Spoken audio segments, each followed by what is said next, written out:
안녕하십니까. LA 향림교회 수요 잡담, 오늘은 그 23번째 시간입니다. 지난 시간까지는 구약 성서와 중간 시대까지 우리 믿음의 조상들이 사탄이란 개념에 대해서 어떻게 생각했는지, 그 개념이 어떻게 사용되고 발전됐는지, 변형됐는지, 이런 것들 알아봤는데요. 오늘부터는 이제 앞으로는 신약 시대로 넘어가기에 앞서서 귀신이라는 개념에 대해서 한번 생각해 보려고 합니다. 제가 생각하기에도 사탄과 귀신은 분명히 다른 개념인 것 같은데, 우리 성서에서는 어떤 식으로 보고 있는지, 어떤 재밌는 얘기들이 펼쳐질지 여러분들 기대 많이 해 주십시오. 안녕하세요. 오늘도 어김없이 LA 향림교회 수요 잡담 시간이 돌아왔습니다. 오늘은 사탄은 누구인가 라는 제목의 5번째 시간입니다. 여러분들 잘 기억하시겠지만 구약성서 중간시대까지 이르도록 사탄이란 개념이 어떻게 변형 발전됐는지, 사람들은 그 의미를 어떻게 사용했는지 우리가 알아봤는데요. 이제 신약시대의 사탄의 의미나 그 변화 발전에 대해서 살펴보기 전에 오늘은 중간에 잠시 재미난 순서를 가지고 쉬어가겠습니다. 귀신에 대한 얘기인데요. 우리 많은 사람들이 귀신에 대해서 사탄하고 어떻게 다른지, 뭐가 같은지 개념이 확실히 정확하게 정립되어 있지 않다고 생각하고, 거기서부터 우리가 시작을 하도록 하겠습니다. 목사님. 예. 지금 오늘 할 얘기가 좀 재미있을 거라고 말씀하셨는데, 제 생각도 그렇습니다. 이게 좀 이론적인 얘기이기도 하지만, 뭐 조크를 하거나 농담을 하거나 그 코미디를 하는 건 아니고요. 그래서 재밌는 건 아니고, 이 현상 자체가 좀 흥미로운 대목이 있습니다. 귀신에 대해서 얘기할 건데, 귀신은 이겁니다. 그러니까 사탄은 귀신들의 우두머리고, 귀신은 사탄의 졸개들입니다. 사탄의 명령을 받아가지고 사탄이 원하는 일을 수행하는 그런 수행자들입니다. 말하자면. 근데 귀신은 부르는 이름이 여러 가지예요. 물론 사탄도 여러 가지라는 것을 지난번에 공부했지만 귀신도 부르는 이름이 여러 가지입니다. 근데 귀신이라는 게요, 인류의 역사와 같다고 말해도 과언이 아닙니다. 인류가 존재한 한 귀신도 같이 있다고 믿어졌던 거죠. 그러니까 귀신도 같이 있다고 생각한 겁니다. 그래서 낯설지도 모르지만 구약성서에도 귀신에 대한 얘기가 많이 나옵니다. 단 귀신이라는 이름으로 불리는 경우가 흔치는 않고 다른 이름으로 불리죠. 근데 따지고 보면 결국 그게 귀신이에요. 우리가 알고 있는 귀신이에요. 귀신을 가리키는 말들인데, 그 얘기를 오늘 해보려고 합니다. 좀 좀 재밌는 대목들도 나옵니다. 좀 딱딱한 대목도 있지만 좀 재밌는 대목도 있으니까 여러분들 기대해 주시기 바랍니다. 먼저 구약의 경우를 얘기를 시작할 텐데, 구약에도 귀신이 있어요. 근데 주로 이제 우리말 번역도 마찬가지지만 귀신 그러면 좀 토속적인 신앙, 미신 이런 게 생각나잖아요. 그런데 그러니까 귀신이라는 이름을 쓰기보다는 사실은 다른 이름을 많이 썼는데, 그 중에 가장 흔히 우리 번역에서 사용되는 말이 악한 영이라는 겁니다. evil spirit이라고. 영어로 하면 evil spirit이라고 번역할 수 있는 건데, 히브리 말로는 또 다른 이름이 있어요. 그게 뭐냐, 세딤. 일단 쉐딤이라는 이름이 등장합니다. 히브리 말로 등장하는데, 예를 들어서 이런 겁니다. 신명기 32장 17절을 보면은, 너희는 하나님도 아닌 신들에게 제사를 드렸다. 그러니까 자막을 보시면은 제가 그 다음에 볼드하고 밑줄을 쳐놨잖아요. 너희가 알지도 못하는 신들, 새롭게 나타난 새 신들, 너희 조상이 섬기지 않았던 신들이다 이렇게 되는데, 알지도 못하는 신들에다가 밑줄을 쳐놨는데 그건 아니고요. 하나님도 아닌 신들, 요게 쉐딤이라고 되어 있습니다. 제가 실수를 한 겁니다. 하나님도 아닌 신들에게 제사를 드렸다 그랬어요. 그러니까 우리 생각하면은 흔히 우상을 얘기하고 다른 종족들의 신을 가리키는 거라고 생각하잖아요. 근데 그렇게 특정돼 있지 않아요. 그렇게 특정되어 있지 않고 이거는 쉐딤이라는 말은 그냥 일반적으로 악한 영 혹은 귀신을, 그러니까 정체가 확실하지 않은 그런 악한 영 귀신을 가리키는 말입니다. 그래서 영어 성경에는 그걸 디몬이라고 번역을 했어요. They sacrificed to demons 그랬잖아요. 복수입니다. 그러니까 귀신들에게 제사를 바쳤다 이거예요. 여기서 지금 말하는 이 디몬 혹은 악한 신, 히브리 말로 쉐딤이라는 게 바로 귀신입니다. 우리가 흔히 알고 있는 귀신이에요. 또 이 똑같은 말이 사용된 케이스가 시편 106편 37절이에요. 그들은 또한 악귀들에게 자기들의 아들, 딸들을 제물로 바쳐서 이렇게 돼 있잖아요. 우리말 성경은 표준 세번역은 악귀들이라고 불렸는데 요게 또 쉐딤입니다. 중요한 건 뭐냐면은 하나님이 아닌, 구약 성서 시대 사람들도 어떤 생각을 했냐면 하나님이 아니면서 천사도 아니고, 천사들이 등장하잖아요. 그 하나님의 명령을 받아서 수행하는 어떤 그 신적인 존재, 천상의 존재들이 천사들 아닙니까? 혹은 천사 혹은 메신저라고 불렀죠. 그런 존재가 아니에요. 지금 이 귀신은, 그러니까 쉐딤은 그런 존재가 아니에요. 그렇다고 해서 구약 성서 보면 사탄에 대해서 우리 얘기했잖아요. 사탄이 사람을 가리키는 경우도 있고 천상의 존재를 가리키는 경우도 있는데, 천상의 존재를 가리키는 경우라 할지라도 하나님께 종속돼서 세상을 살펴보고 보고하는 어떤 그런 역할을 하는 존재라고 말씀드렸죠. 후대에 가서는 약간 의미가 바뀌긴 했지만 얘네들은 쉐딤은 그런 존재도 아니에요. 그러니까 하나님과의 관계가 애매모호한, 이게 하나님 밑에 있다는 얘기인지 하나님과 별도로 존재한다는 얘기인지 잘 모르겠는 어떤 사람이 아닌 존재, 신적이라고 말하기는 어렵지만 어쨌든 초인간적인 존재, 인간이 아니 비인간적인 존재, 그런 존재가 있다고 믿었던 겁니다. 근데 성격이 어떠냐? 얘는 악한 거예요. 선하게 하나님의 명령을 수행하는 그런 위치에 있는 게 아니라 악한 짓을 하는 이상한 놈들, 사람은 아닌 어떤 이상한 놈들이 존재한다고 생각했던 겁니다. 그걸 쉐딤이라는 말로 표현했어요. 또 다른 이름이 하나 또 있습니다. 그게 뭐냐면 스이림이에요. 스이림이라는 히브리 말로 지칭되는 그런 또 별도의 존재가 있어요. 이게 쉐딤하고 스이림하고 같은 존재인지 아닌지는 정확하게 우리가 판가름할 수가 없습니다. 왜냐하면 사용되는 케이스가 그렇게 많지가 않아요. 그래서 둘을 동일시할 수 있는지 없는지 하는 것은 확실하게 말할 수 없는데 어쨌든 그런 존재가 있는데, 역대기 하 11장 15절을 보면은 이런 기절이 있습니다. 따로 제사장들을 세워서 여러 산당에서 숫 염소 우상과 자기가 만든 송아지 우상을 섬기게 하였다 그랬어요. 숫 염소 우상이라 그러니까 그냥 어떤 숫 염소 모양으로 신상을 만들어 놓은 어떤 아이돌 우상이라고 생각하는데 그게 아니에요. 이거는 스이림이라는 이름으로 불렸던 귀신적인 존재를 가리키는 겁니다.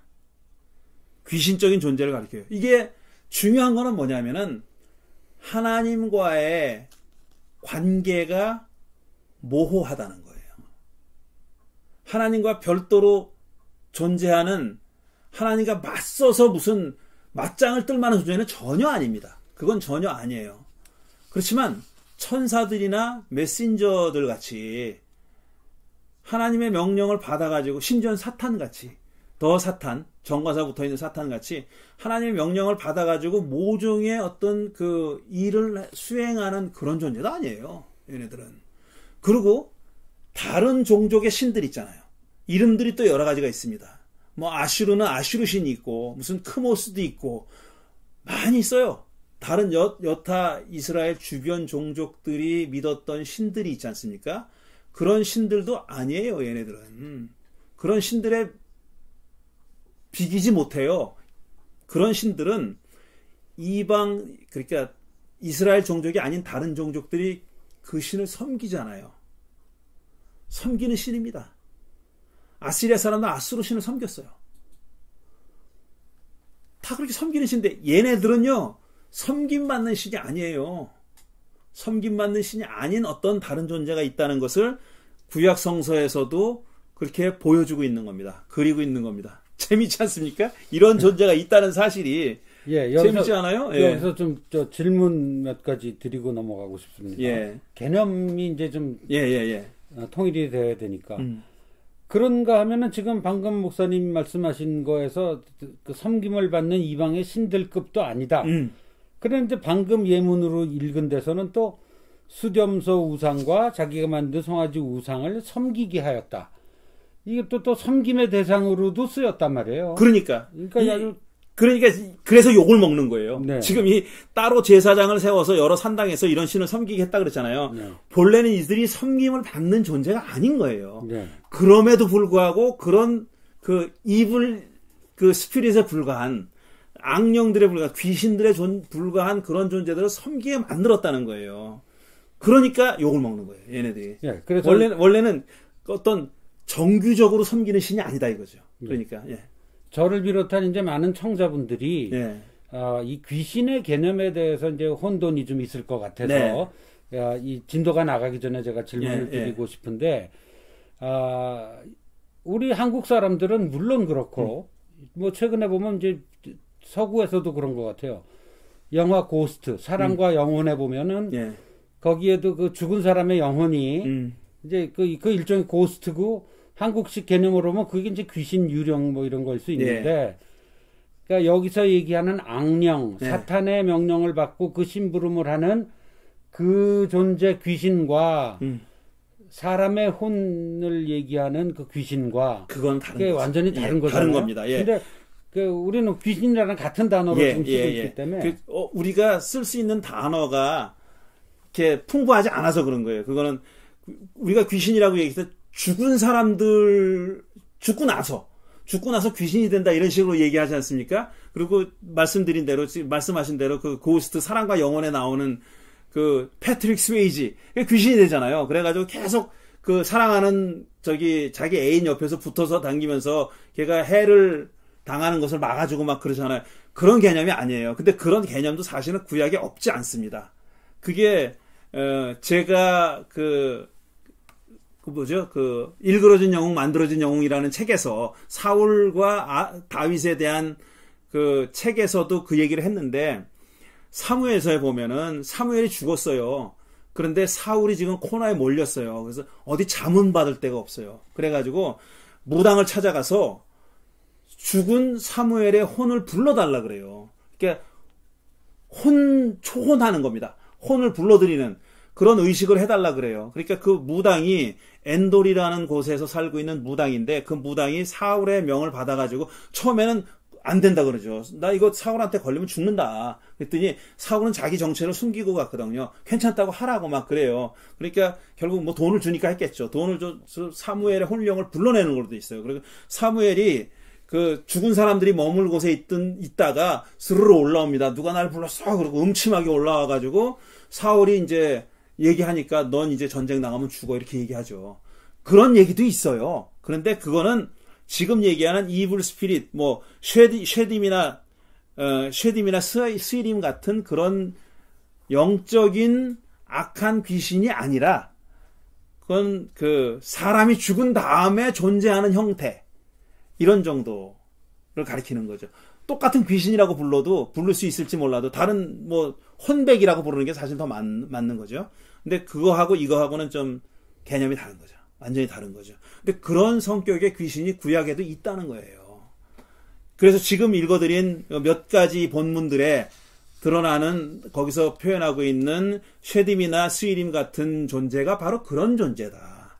하나님과의 관련성이 직접적인 관련성은 없는 것 같은데 어떤 관련이 있는지 자세하게 서술되지는 않은 어떤 악한 영적인 존재 이런 게 있는 겁니다. 그러니까 다른 종족들이 섬기는 신하고도 구별되는 떠돌아다니는 그런 어떤 악한 영적인 존재가 있다고 그렇게 믿었던 거죠. 네. 그런데 흥미로운 건 뭐냐면은 야훼 하나님이 어떤 목적을 가지고 이블 스피릿을 악한 영을 누구에게 보냈다는 얘기가 나와요. 이건 하나님에게 오리진이 있는 거예요. 하나님에게 기원이 있는 거예요. 하나님이 보낸 거예요. 하나님이 보낸, 말하자면 천사나 뭐 메신저로 볼 수 있잖아요. 근데 그거를 악한 영이라고 불렀어요. 구약성서 텍스트가 그 존재를 이블 스피릿이라고, 악한 영이라고 불렀는데 그런 존재가 있습니다. 그 얘기가 바로 사무엘상 18장에 나오는 얘기예요. 사울이, 이게 또 계속 사울이 나오는데, 사무엘이 백성들의 요구를 받아가지고 왕을 세워주십시오, 왕을 세워주십시오 막 요구하잖아요, 백성들이. 그러니까 사무엘이 처음에는 안 된다 그래요. 거부해. 니네들이 그럼 하나님 유일하신 왕인, 진짜 왕인 하나님을 거부하는 거니까 안 된다고 거절하다가 하나님이 사무엘에게 백성들 말을 들어주라고 얘기하죠. 그래가지고 왕을 세운단 말이에요. 사울이 첫 왕이 되지 않습니까? 첫 왕이 됐어요. 사울은 사실 왕이 되고 싶지 않았습니다. 그래서 계속 빼고 도망가고 막 그러다가 뭐 짐짝 뒤에 숨어 있기도 하고 그러다가 결국은 어쨌든 왕이 됐어요. 왕이 됐는데 왕이 되고 나서 얼마 안 돼서부터 하나님 눈밖에 나기 시작한 거예요. 또 동시에 사무엘 눈밖에 나기 시작했습니다. 그래가지고 사무엘이 자기가 세운 왕한테 와서 사울한테 와가지고 하나님이 당신을 버리고 다른 왕을 지금 점지했다. 이렇게 얘기해요. 그러니까 사울이 막 노이로제 걸렸어요. 그 다음에는 뭐라 그래, 패닉 어택이 왔다 그래야 되나? 요즘 말로 하면은 잠을 못 자는 거예요, 이 친구가. 잠을 못 자고 막 그 악령에 시달리는 것처럼 막 그러는 겁니다. 근데 그거를 사무엘서를 기록한 서술자 혹은 설화자는 뭐라고 얘기하냐면 하나님이 보낸 악한 영이 사울을 괴롭혔다고 그렇게 설명합니다. 그러니까 사울의 부하가 좋은 방책이 있다고, 다윗이라고 하는 층이 수금을 기가 막히게 타는 그런 소년이 있는데 걔가 용하다고 한다고, 걔를 불러다가 수금을 타게 하면 임금께서 주무실 수 있을 거라고 그래가지고 불러드립니다. 다윗을 사울의 궁전에 불러 들어가지고 사울이 악령에 시달릴 때마다 다윗을 불러가지고 수금을 타게 해요. 그러니까 수금 소리를 듣고 그 음악을 듣고 사울이 잠을 잘 수가 있었다는 얘기가 나와요. 그게 사무엘상 18장 10절에 나오는 얘기입니다. 그러니까 뭐라고 표현하냐면은 다윗이 수금을 타는 소리를 듣고 악한 영이 사울에게서 떠나갔다 그래요. 이 표현 하나하나가 사실은 의미가 없지 않은 겁니다. 있는 겁니다. 그러니까 구약성서는 자, 이 악한 영 중에는 조금 아까 말한 세딤이나 스이림 같은 그런 존재가 아니라, 그런 영이 아니라 하나님이 보낸 악한 영도 있다. 근데 그 악한 영은 굳이 천사라고 안 부른다는 거예요. 에인젤이라고 안 불러요. 악한 영이라고 불러요. 악한 영이라고. 아까 그 세딤이나 스이림을 부르는 것 같은 이름으로 그런 개념으로 불러요. 근데 차이는 뭐냐면 하나님이 보낸 거예요. 그게 하나 있고, 자, 그러니까 구약성서의 귀신 중에는 하나님과의 관계가 모호한, 하나님과 무관한 것처럼 보이는 그런 귀신이 있습니다. 그 다음에 지금 사무엘상 18장에서 보듯이 하나님이 보낸 악령이 있어요. 이것도 귀신입니다. 하나님이 보낸 귀신이 있어요. 그렇게 구별이 되고 두 가지 종류가 나오고, 그 다음에 또 하나 중요한 거는 얘가 사람한테 들락날락한다는 거예요. 사울한테 들어가서 그를 괴롭히고, 그러니까 바깥에서 이렇게 서가지고 사울을 괴롭히는 게 아니에요. 그 개념이 뭐냐면 이 귀신이 사람한테 들어간다고 생각했어요. 그리고 들어갔던 귀신이 다윗이 수금을 타면은 나온다고 생각했어요. 떠나간다고. 요게 이 개념이 사실 신약 시대에도 그대로 반영되는 겁니다. 그래서 예수님이 악한 귀신이나 나가라 그러니까 얘가 나오잖아요. 똑같은 개념이 계속 이어지고 있는 건데, 그러니까 구약성서 시대에 이 사람들도, 이스라엘 사람들도 악령이 사람 안에 들어왔다가 나갔다가 들어왔다 나갔다가 한다고 생각했던 겁니다. 우리 현대인들이 그렇게 생각하듯이. 지금 그림을 하나 가져왔는데요. 여러분 심심하실까봐. 이게 수금을 타는 다윗입니다. 그림 한번 보여주세요. 전에 있는 그림. 예, 얘입니다. 근데 이제 제가 이 그림을 가져오면서 이거 유명한 화가가 그린 그림인 것 같은데요. 왜 이렇게 표정이 악령에 시달리는 다윗 같네요. 그러게나 말이에요. 이 표정은 제가 일부러 이걸 가져왔어요. 아, 수금을 타는 다윗의 심정이 이랬다고 작가가 생각했나? 뭐 이런 궁금증을 가지고 이 그림을 가져왔는데 이건 다윗이 아니라 사울 같아요. 그렇게 표정이 아주 우울하고 침울합니다. 예, 이런 개념이 있고요. 그 다음에 또 하나 중요하게 얘기할 게 아사셀입니다. 아사셀에 대한 얘기를 좀 해볼게요. 자, 레위기를 보면요. 아주 흥미로운 얘기가 나오는데 레위기 16장 8절을 보면 8절부터 10절까지인데요. 좀 요번엔 좀 조 선생님이 좀 읽어주시기 바랍니다. 16장 8절인데요. 예. 네. 그 숫 염소 2마리를 놓고서 제비를 뽑아서 주께 바칠 염소와 아사셀에게 바칠 염소를 결정하여야 한다. 예. 자, 지금 제물을 바치는 얘기를 하고 있어요. 숫 염소 2마리를 선택하라는 겁니다. 근데 그 중에 한 마리는 야훼 하나님께 바쳐질 거예요. 근데 두 번째 숫 염소는 누구한테 바치라 그러냐면 아사셀한테 바치라 그랬어요. 근데 생각해 보십시오. 십계명을 보면은 내 앞에 다른 신을 두지 말라. 그 1계명 아니에요. 내 앞에 다른 신을 두지 말라. 그러니까 내 앞에 다른 신을 두지 말라는 얘기는 뭐 신상을 만들지 마 이런 얘기가 아니에요. 다른 신에게는 제사를 드리지 말아라 이런 뜻이에요. 다른 뜻이 아닙니다. 제물을 받을 자격이 있는 신은 야훼 하나님 유일하다. 니네들이 제사를 드릴 신은 야훼 하나님이어야만 된다 이런 뜻이에요. 그게 공식적인 이스라엘 사람들의 신학입니다. 제사와 관련된 공식적인 신학은 야훼 이외에 다른 신에게 제사를 드리면 안 돼요. 근데 지금 레위기 16장은 뭐라고 명령하냐면은 아사셀에게 바칠 염소를 택해라 이거예요. 2마리 중에 하나는 야훼에게 하나는 아사셀에게 바치라. 이렇게 둘을 병치시키고 있는 겁니다. 마치 야훼하고 아사셀하고 동격인 것처럼 요 문장만 가지고 봐서는 그렇잖아요. 동격인 것처럼 한 마리는 야훼에게 한 마리는 아사셀에게 형님 먼저 아우 먼저 하듯이 이렇게 써 있어요. 이게 보통 일이 아니에요. 좀 더 읽어보면은 조금 더 뜻이 분명해지는데 그 다음 절 9절입니다. 아론은 주의 몫으로 뽑힌 숫 염소를 끌어다가 속죄 제물로 바치고 아사셀의 몫으로 뽑힌 숫 염소는 산채로 주 앞에 세워두었다가 속죄 제물을 삼아 빈들에 있는 아사셀에게 보내야 한다. 예. 자, 2마리가 선택돼서 한 마리는 야훼께 바쳐. 이건 죽이는 거예요. 죽여서 바치는데 아사셀에게 바칠 수점선 안 죽여요. 안 죽이고 이게 이제 대속죄일에 하는 거거든요. 대속죄 욤키퍼라 하는 우리 미국 사람들 달력에도 욤키퍼라는 말이 나오지 않습니까? 왜냐하면 유대인들이 무시 못할 존재니까 달력에 욤키퍼라고 써 있어요 다. 그건 대속죄일입니다. 옛날 성전이 있을 때 대제사장이 그날 하루만은 대제사장 혼자 지성소 아무도 못 들어간 홀리 오브 홀리스 지성소에 혼자 들어가가지고 제물을 바치게 됐어요. 이스라엘 백성 전체의 죄를 속죄하는 제물을 바치게 돼 있는 날이 대속죄일 욤키퍼입니다. 근데 그날 욤키퍼 때 하는 행동이에요.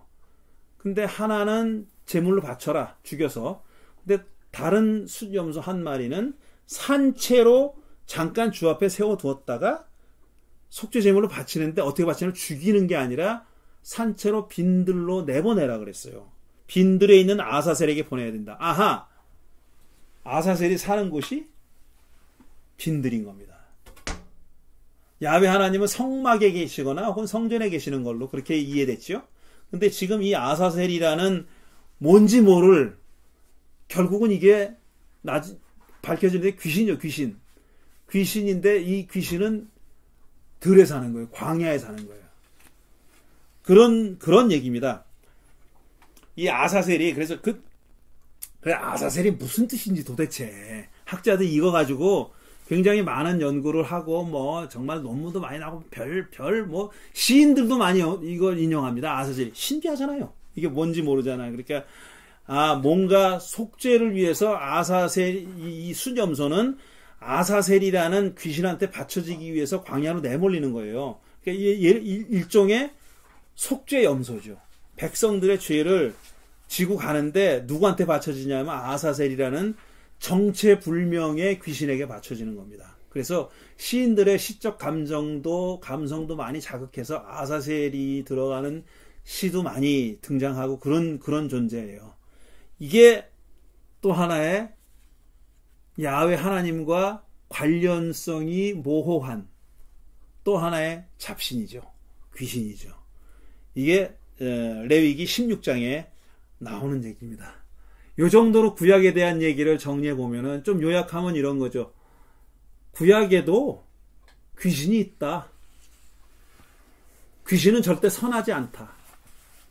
악한 신이고 신적인 존재고 인간이 아니라는 거예요. 인간이나 동물이 아니라는 거예요. 그 이상이라는 겁니다. 그런 존재가 있고 야훼 하나님과의 관계가 없거나 모호하다. 관계가 없거나 모호하다 하는 거 하나 하고 그 다음에 얘도 들락날락한다. 사람에게 들어가서 뭔가 작용을 하는 그런 신이고요. 그 다음에 또 하나 사무엘서는 그런 악령들을 하나님이 보냈다고도 얘기한다. 근데 이런 대목이 이거 하나밖에 없어요. 하나님이 이블 스피릿을 디몬을 그러니까 귀신을 누구에게 보냈다라는 얘기는 이거 하나밖에 안 나와요. 그러니까 출애굽에서 예. 파라오를 좌지우지한 것도 하나님이 보낸 악한 영 아닙니까? 자연스럽게 넘어갑니다. 이제 조 선생님 말씀하신 그걸 이제 발판으로 삼아서 자연스럽게 넘어가는데 이제 구약 성서 시대의 얘기는 그만하고 중간사 시대로 넘어가면 중간사 시대의 귀신이 말 그대로 창궐합니다. 굉장히 많이 등장해요. 귀신에 관한 얘기들이 굉장히 많이 등장하는데 몇 가지만 제가 소개하려고 합니다. 그 중에 하나가 뭐냐면은 전에 얘기했지만 1947년도에 그 사해 데드시 사해 인근의 어떤 동굴에서 발견된 문서가 11개 동굴에서 나온 문서들이 있다 그랬잖아요. 그게 사해 문서입니다. 데드시 스크롤이라고 부르는 사해 문서인데 사해 문서에 보면 귀신 얘기가 많이 나와요. 제가 그 귀신 얘기할 때 사해 문서에서는 사탄 대신 다른 이름을 많이 쓴다. 이런 말을 드렸었죠. 그리고 어떤 문서에서는 벨리아를, 어떤 문서에서는 뭐 마스테마라는 말을 많이 쓴다. 그런 얘기를 지난주에 했는데 그 사해 문서에 귀신이 많이 등장하는데 사해 문서의 특징이 뭐냐면은 다른 중간사 시대 문헌에도 그런 경향은 있으나 사해 문서가 보여주는 두드러진 특징 중에 하나는 뭐냐면은 구약 성서에서 하나님이 하셨다고 하기에는 도덕적으로 굉장히 문제가 있는 행동들이 있지 않습니까? 그런 행동들을 이제 사탄이 했거나 귀신이 했다고 그렇게 표현하는 경우가 많이 있어요. 그 중에 하나입니다. 지금 출애굽 파라오 얘기하셨는데 구약 성서를 보면 출애굽기를 보면은 파라오가 이스라엘 히브리 사람들을 내보내지 않으려고 끝끝내 고집을 하죠. 모세가 10가지 재앙을 차례로 하나하나 계속 메뚜기가 오질 않나, 개구리가 오질 않나, 무슨 그 다음에 바다가 피로 물들질 않나, 이런 등등의 재앙을 계속 하나하나씩 오는데, 하나하나씩 닥치는데, 파라오가 계속 고집을 부렸다 그래요. 출애굽기는 그렇게 표현합니다. 파라오가 주체가 돼가지고 자기가 고집을 부린 걸로 그렇게 돼 있어요. 근데 사해서는 그런 대목을 설명하는, 주석을 하고 해설을 하는 그런 문서들을 보면은 그 파라오로 하여금 히브리 노예들을 내보내지 않게 만든 게 뭐냐면 파라오의 고집이 아니라 하나님이 보낸 악한 영이 그렇게 했다. 그렇게 얘기합니다. 근데 사해문서가 이렇게 표현할 수 있었던 근거는 뭐냐면 아까 말씀드린 사무엘에 나오는 사울을 괴롭혔던 하나님이 보내신 악한 영이 있지 않습니까? 거기 이미 나오니까 이렇게 표현하는 것이 가능했던 거예요. 얘네들이 사해문서를 쓴 사람들이 그거를 창조해낸 게 아니라 기왕에 있는 구약 성서에 있는 그런 이런 얘기가 있지 그렇게 생각하고 그래서 이 하나님을 도덕적인 공경에서 구해낸답시고, 하나님이 그런 비도덕적인 일을 하셨을 리가 없어. 그럼 누가 해? 누가 했다는 얘기야? 그걸 하나님이 보낸 악한 영이 했다는 겁니다. 책임의 일부를, 말하자면 책임의 일부를 떠넘기는 거예요. 악한 영의 존재에다 떠넘기는 겁니다. 물론 그렇지만 이 사람들 생각은 모든 세상에서 일어나는 모든 일의 가장 궁극적인 원인은 하나님이라는 믿음이 있으니까 이렇게 절충을 한 겁니다. 하나님과 독립된 다른 어떤 악한 영이 독자적으로 독립적으로 했다고는 못하고 하나님이 보낸 악한 영이 파라오를 그렇게 행동하게 만들었다고 그렇게 설명하고 있는 거죠. 그게 하나의 예로 들 수 있고, 그 다음에 이제 중간시대에 마지막으로 들 예가 하나 있는데 이겁니다. 그게 토빗이라는 책에 나오는 일화인데요. 이게 굉장히 긴 얘기예요. 그러니까 긴 얘기 다 설명할 수가 없고 조금 잘라서 얘기해야 되는데, 뭐 벌써 토빗을 읽어보는 수밖에 없는데, 토빗은 카톨릭 성경, 그러니까 제2경전 중에 들어가 있는 책 중에 하나입니다. 요 부분만 제가 따왔는데요. 토빗 6장 14절부터 18절까지 따왔는데 그 대목을 한번 읽어보겠습니다. 이게 재미있는 부분이 나옵니다. 부탁드립니다. 14절부터요. 그때 토비아가 라파엘에게 이렇게 대답하였다. 아자리아 형님, 나는 그 여자가 이미 7번이나 결혼했었다는 말을 들었습니다. 그와 결혼한 남편들은 신방에서 모두 죽었다지요. 첫날 밤 그 여자에게 가까이 가려다가 모두 죽었다면서요. 귀신이 그들을 죽였다는 소문도 들었습니다. 예, 토비아라는 사람이 지금 결혼을 하게 돼서 어떤 여자랑 결혼을 한다는 얘기가 오가고 있는 겁니다. 결혼하게 돼 있는데 지금 이 친구는 꺼려지는 거예요. 그 여자랑 결혼해도 되나 하는 거 꺼려지는 거예요. 근데 왜 꺼리는 이유가 뭐냐면은 7번이나 결혼을 했다는 겁니다. 7번이나. 근데 남편들이 전부 다 신방에 들어가 죽었다는 거예요.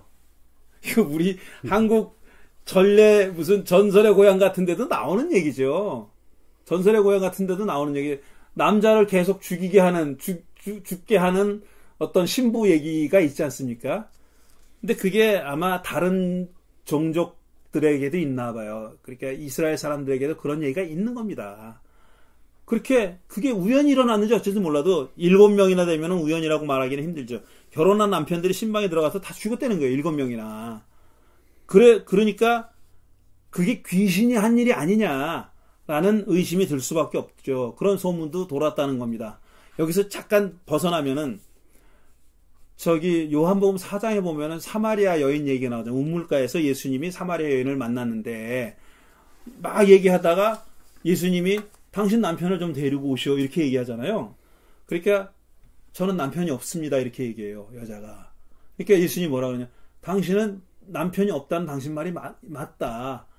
당신은 남자가 여러 명 있었으나 지금 있는 사람은 네 남편이 아니지 않느냐 이렇게 얘기하죠.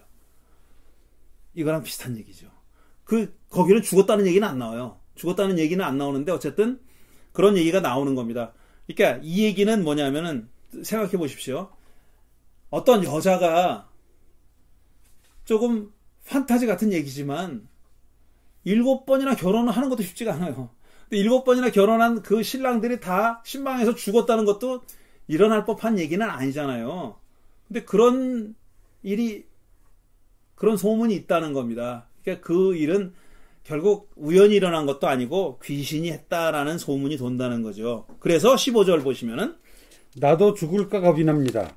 귀신이 그 여자는 해치지 않고 그 여자를 가까이 하려는 남자만을 죽인답니다. 나는 우리 집안의 외아들입니다. 만일 내가 죽는다면 내 부모가 나 때문에 슬퍼하다가 지레 돌아가실 터이니 결국 내가 그들을 죽이는 셈이 될 것입니다. 내 부모에게는 그들을 묻어드릴 자식이 나밖에 없습니다. 예, 여자는 안 죽고 남자만 죽었고 자기는 외아들이니까 자기는 그 여자랑 결혼 못하겠다 그 소리죠. 근데 그 얘기를 이제 자기 부모 효도의 관점에서 그렇게 설명하고 있는 거고요. 16절 계속해서요. 라파엘이 그에게 이렇게 말하였다. 너는 아버지의 명령을 잊었느냐? 내 가문에 속하는 여자와 결혼하라고 명령하시지 않았느냐? 자, 그러니 내 말을 잘 들어라. 그 귀신에 대해서는 아무 염려 말고 사라와 결혼하도록 하여라. 틀림없이 오늘 밤에 그 여자가 내 아내가 될 것이다. 예. 이게 점점 진상이 드러나는데, 진면목이 드러나는데, 아, 이 사람이 왜 그 여자랑 결혼해야 되느냐 하면은, 그거는 자기 동족과 가문에 속한 여자와 결혼해야 된다는 그런 전통이 있는 거예요. 이게 일종의 넓은 의미의 종례혼이죠. 자기 그 직접 패밀리는 아니지만 친척과 결혼해야 된다는 그런 그 이스라엘 사람들의 전통이 있는 겁니다. 그 전통을 따라야 된다는 거죠. 아버지가 그렇게 명령하셨다는 겁니다. 그러니까 이 사람이 진퇴양난인 거예요.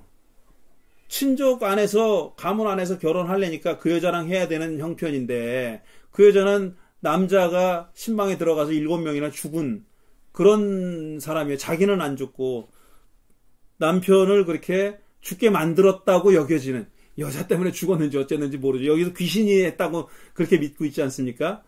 근데 어쨌든 귀신이 그 여자한테 작용하는 거죠. 여자를 통해서 했다거나 이렇게 여겨지는 거죠. 그래서 막 꺼리니까 이 사람은 자꾸 설득하는 거예요. 결혼하라고. 걱정하지 말고 결혼하라 그래요. 그리고 나서 제시하는 방책이 있습니다. 그게 17절입니다. 네가 신방에 들어가게 되면 그 물고기의 간과 염통을 꺼내어 향불 위에 올려놓아 냄새를 피우도록 하여라. 그러면 귀신이 그 냄새를 맡고 달아나서 다시는 그 여자 곁에 얼씬도 하지 않을 것이다. 네가 그 여자와 동침하려 할 때에 우선 둘이서 함께 일어나 하늘에 계신 주님께 기도를 드리며 자비와 구원을 베풀어 주시기를 간구하여라. 예. 참 묘하지 않습니까? 자, 이 뒷부분을 보면은 하늘에 계신 주님께 기도를 드리며 자비와 구원을 베풀어 달라고 기도하라 그랬어요. 이게 정통, 말하자면 올소독스 야훼 신앙이지 않습니까? 정통, 공식적인 이스라엘 사람들의 야훼 하나님을 믿는 신앙이에요. 기도하라고, 주님께 기도하라고.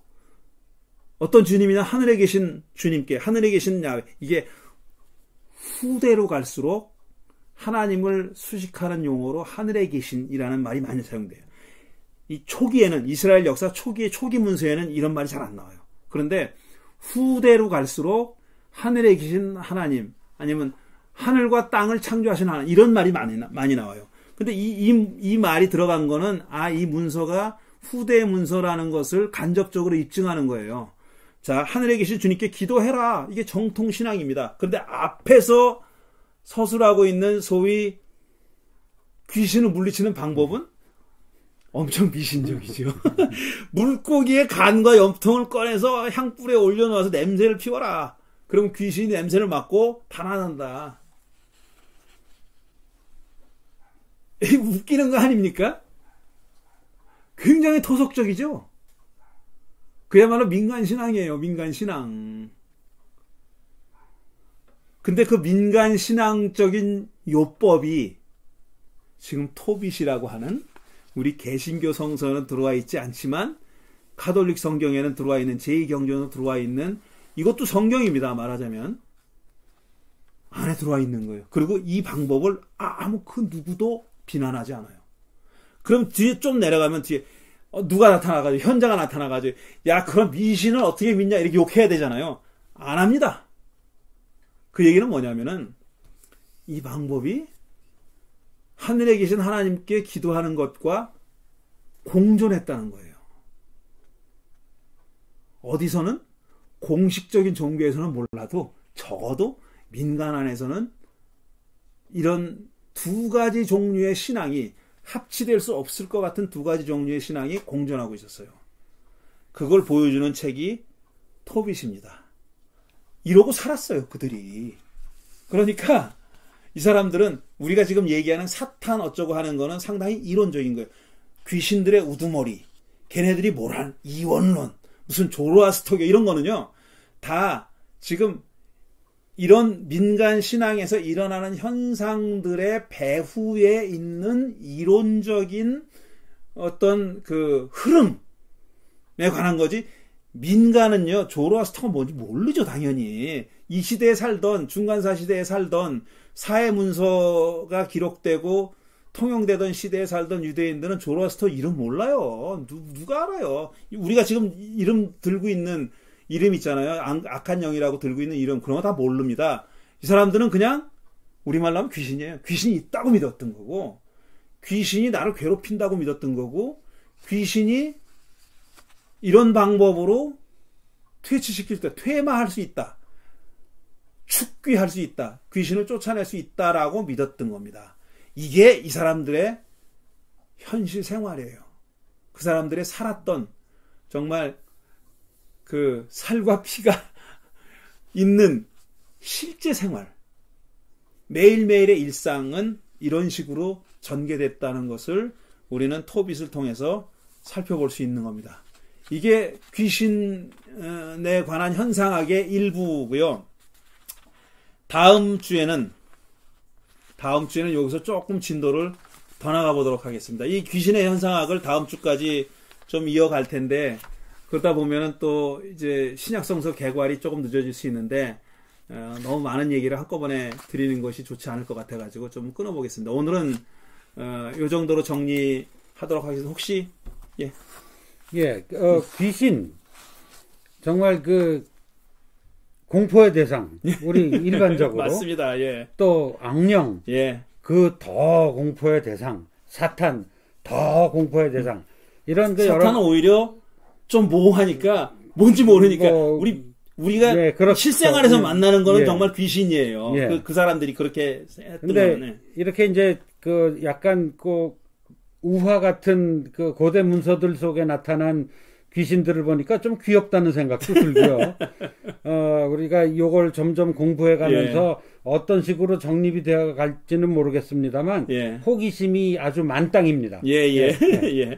그래서 이제 다음 주에는 요 얘기를 조금 더 할 텐데, 이게 중간사 시대는 또 동시에 그리스 문화가 들어오는 시대이기도 했어요. 지금 얘기했던 거는 전통적인 유대 쪽 얘기였고, 그리스 쪽 문화가 들어오면서 조금 또 융합이 이루어집니다.